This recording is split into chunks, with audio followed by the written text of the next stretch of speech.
Macam kembar aku dengan apa? Kembar lah, tapi kalau kau potong basket rambut. Alah, benda macam tu pun aku boleh lah. Aduh. Ref, penal lah. Memang mantap tu kau, Ref. Kena suap, mantap, memang mantap bang kau. Mantap.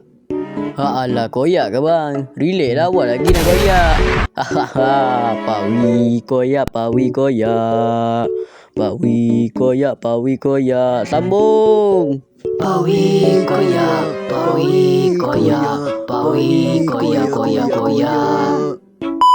Tentu ini hasil yang sangat memuaskan. Dan untuk second leg nanti kita orang tinggal bermain santai. Sebab first leg ni dah bantai-bantai kan. Jadi mustahil ada comeback.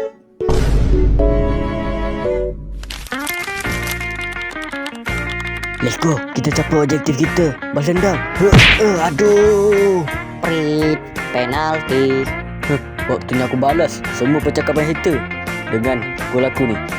Sedih lah korang. Korang lepas ni takkan boleh dah maki-maki aku lagi.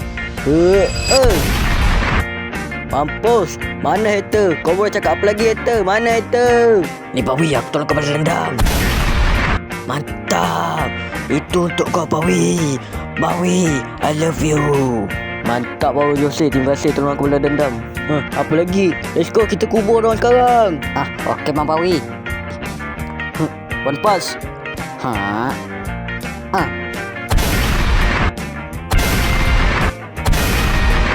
Let's go, kambut kita.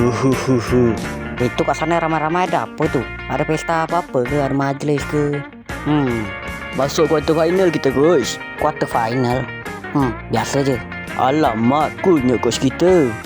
Yes, quarter final. Pula dah.